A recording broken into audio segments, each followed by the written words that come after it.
All right, we've got Houston up. Let's see. Good afternoon. Good afternoon. How are you all doing? Hi there. Doing well. Good.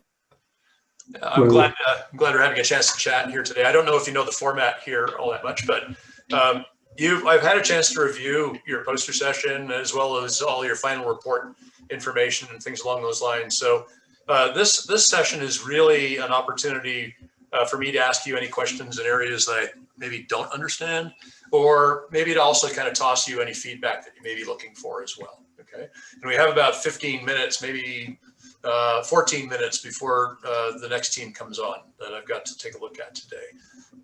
So if you don't mind, well, my name is Bob Wood. You haven't met me, don't know me from Adam, but I'm a level 3 Rocketeer and a judge here, and I've been involved with the flight safety reviews on a whole different set of teams, for the past while as well. So, so I have a couple of minor questions. First thing, I really appreciate the fact that you've had kind of test flights and you've kind of proven your rocket out.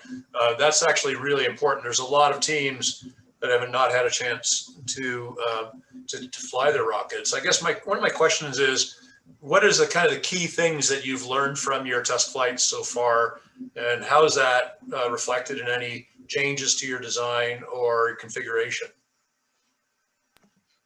Yeah, I can take that. I'm Emily, by the way. Nice to meet you. I'm the project manager for the team. So yeah, we had the great luck to have 2 successful flights in the past year, and so I think something that we really learned, especially in our first one, that I can talk about is we had a failure of one of our structural components. Nothing major that ended the flight. It was still a successful flight. What happened was on impact with the ground, we were using plastic rivets to secure our 8.8 payload inside our rocket, and on impact with the ground, all those plastic rivets sheared, causing some internal damage to the rocket, causing damage to our hard point and the launch lug, which were all repairable, all fine, but we realized we had been relying on not great data. We thought we had proven that those were fine, but we realized we didn't take everything into account. We had not taken into account the landing force of the rocket, only the parachute deployment force and the launch force. So that we did realize that was a huge gap we missed, and just learning that our testing processes is probably one of our weaker points on the team, something that we need to improve on in the future. And we did amend that for our next flight, and everything went successfully there. Yeah, some of these things are not obvious, right? What's the shear strength of a plastic rivet? That's why I use PEM nuts, and number 6 screws or something along those lines, right? Just at least for those critical airframe junctures, not for shear pins, right? The other force that oftentimes people underestimate is kind of the separation force. So when you blow up 8 grams of black powder and you send something snapping to the end of a relatively non-compliant Kevlar line or something like that, that's where things like premature separation and deployment of main occur, right? There's other kind of forces that are beyond just the G forces of liftoff. It's more the shock forces that are kind of critical. So yeah, I think to your comment, there is some level of testing, particularly as you're doing like deployment testing, making sure that you're deploying it fully loaded and all of these kinds of things to understand the strength of all these little things that you don't even think about. Let's see what else we got here. Aside from testing, what kind of analysis do you envision you need to develop more capability in, for your next rocket designs? Have you had any thought there? I can take that one. Hey, I'm Ravi. I'm the structure team lead. Something we had as a goal for this year actually was to do FEA and CFD, but I think due to the youth of the team and bringing a lot of people in who weren't too familiar with rocketry, it was something that we weren't able to get done. But moving into next year, I know that's a huge goal for the team, and it's something we really would like to implement and learn about. So why CFD? What's your fascination with CFD? What kind of problems are you thinking that will solve for you? Mainly just getting a number for coefficient of drag. We haven't been able to, I guess, determine a number for numerous components, and getting that number down while also being able to teach members different skills about these analysis that are extremely applicable, to the, I guess, engineering world. So. Yeah, my experience is that, CFD is actually very robust, right?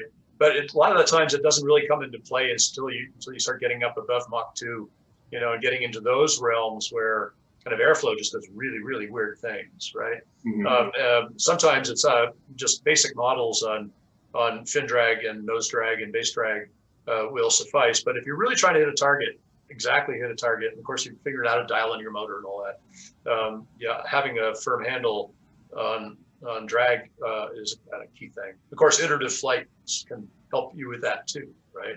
You can do your own modeling just based on experience, provided, of course, the airframe survives. This kind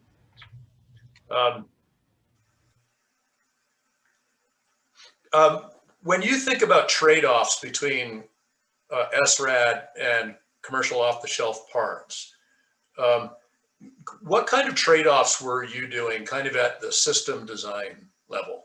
So if you think about the system design, you got a payload of such and such, you want to take it such and such height, you might have some constraints on cost and effort. What kind of trade-offs, did you actively look at in this rocket design? Yeah, so I can talk about that one. So we have a few SRAD components on here. One of them is a fairly new one, which is a Joao system, the analysis sub team, which he can talk about if he wants to. And then we also have a structural component, which you probably read about in our reports. The fin can we have, that is the. That's really good stuff, by the way.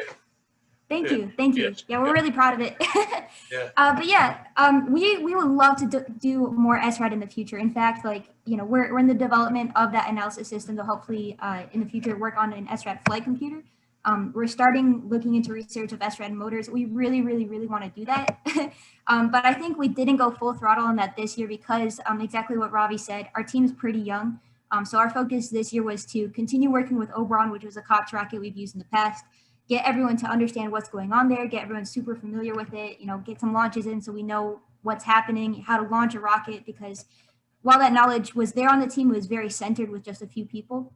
So we really spent this year trying to teach as many people as possible about that so that next year we can use that as a launching pad into SRAD. So to answer your question, I think mostly what held us back this year was we wanted to start a lot of things, but felt like we weren't ready yet. And we didn't have the financial resources. We didn't have the knowledge resources yet. But I think next year we're ready now to do that. Yeah, I really enjoy your modular fin can design. I've only seen a couple of those, and I like the approach. I don't know if you've ever shot off a rocket with fins that are too small, and or with a low launch rail exit velocity. They have a tendency to do something called cone, right? There's just not enough bite on the fins, despite your static margin analysis and all that, right?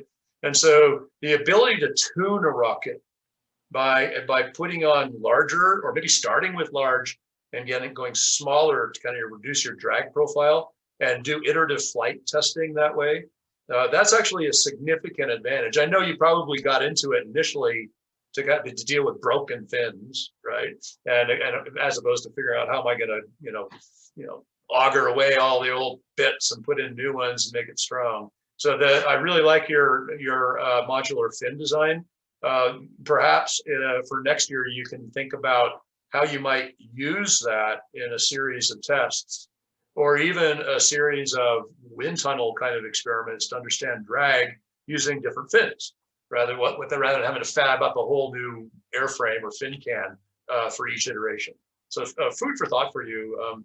I note the fin can is actually a very exemplary kind of example of design, and congratulations on that. Thank you.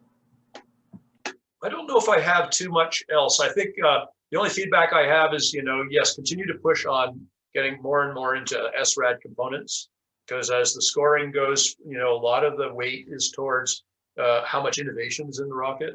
I think the innovation that you have done is actually very, very good. And so next, I'm looking forward to seeing you fly. That would be lovely. But barring that, maybe I'll catch you at the challenge next year and have a chance to see you then.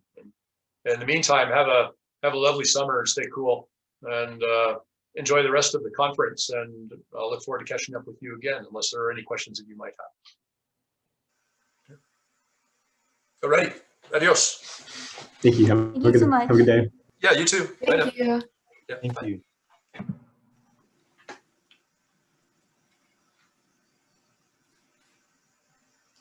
I actually had a question about payloads. So I'm the mechanical recovery lead, but Yes. I'm also working on a UAV too with our sister organization. So I was thinking about having a drone as a payload, but Yep. the drone would be used for a beacon purpose when like the rocket is already like on the ground after descent, and we can use it to pinpoint the location because our avionics is always a bit off in like the degrees or which the rocket landed. Well, What that'd be would interesting to have the drone actually find your rocket, wouldn't it? Yeah, I actually wanted to work with PIDs and image mapping and topography mapping because when we launch with Tripoli Houston, it's always in the middle of a cow pasture Yes. and there's always animals around it. So, and there's rivers too. So it'd be good to know what's going on. I've seen a couple of different drone payloads. One that I thought I heard about that was really neat was a team, I think out of Japan, that deployed a drone that then placed a bunch of antennas and created a mesh network. Okay. You know, this is like, like if you were going to land on Mars and needed to put a mesh network in for effective communications back to Earth using drone technology, that was kind of like what they were thinking in the back of their mind, right? So always kind of like tying back your payload objectives to not just something that's kind of neat to study, but actually something that's relevant to rocketry is pretty cool. And so keep that in the back of your mind, Frida. I think that would be helpful. Thank you. So is there any like advice or direction, like any last minute advice or direction you can offer about that idea with using it to pinpoint, like, I guess the rocket's location and just taking pictures of the condition it's in? Because that's what I was going to use it for. Yeah, I don't know. I mean, having the drone actually chase the rocket down and filming the descent Yeah. would be kind of novel, wouldn't it? And then you've got because you're actually following the drone with a heads-up display or whatever you're using, you'd be able to actually rotate and take a picture of where you are and determine exactly where it is without a GPS system, right? It sounds like a nice SRAD augmentation of the standard GPS tracking or, ham tracking that might be used. Yeah, that's pretty much what I wanted to do. Yeah. Thank you. Well, no, that sounds like a great idea. I look forward to taking a look at that next year. All right. Thank you so much and have a good day. Bye. Yes. Thank you, Frida. Bye now.